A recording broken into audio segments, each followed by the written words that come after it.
All right, welcome everyone. My name is Dr. Thrakal, and I am one of the researchers here in the Hammond Creation Lab, named after our founder and InGen's first CEO. Here we collect, study, and nurture eggs from all manner of dinosaur species. We think that one of these eggs here will hatch any minute now, and we're quite excited to share that moment with you. But until then, let's do a little rundown of how this place operates. Every dinosaur species has slightly different needs while they're still in their eggs. Some need a warmer climate, some a drier one, some need to be left underwater. Now, I won't spoil the surprise and tell you what's going to hatch here, but these eggs, like many others, need to be kept nice and warm for a time after being laid. That's what this thing is for. It's kind of like an oven that can be set to maintain the perfect temperature for baby dino development. Many eggs need to be constantly warmed in their earliest days before they can survive their native environments. That's not just true of dinosaurs, but of many modern birds too, which are dinosaurs' closest relatives in our modern world.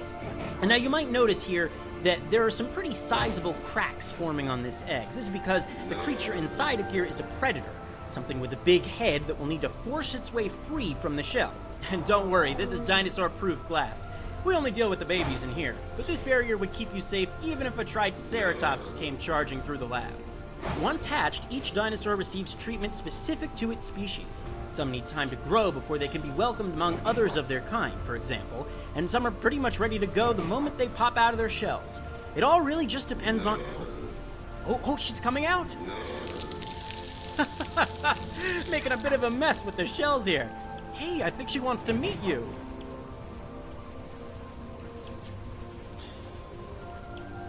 And there she is. Say hello to the newest addition to Jurassic World. Look at those slender, lightly clawed arms, the curved back, the shape of the head. If you haven't guessed it already, she's a velociraptor. As a pack hunter, she'll need to learn how to communicate and coordinate with other velociraptors to take down prey. But once the team starts working together, they can take down creatures 5 times their size or even larger. The sharp, hooked claws on her feet let her latch onto fleeing prey and, well, I don't want to get too graphic, but let's just say that velociraptors take games of tag very seriously. Now this little one will need to be taken to the nursery pretty soon to get her first checkup, so you'll have to excuse us. Our raptor specialist, Mr. Owen Grady, is probably sitting on pins and needles waiting for the new addition to his family. I hope you enjoyed this glimpse behind the scenes in Jurassic World. Take care and come back soon.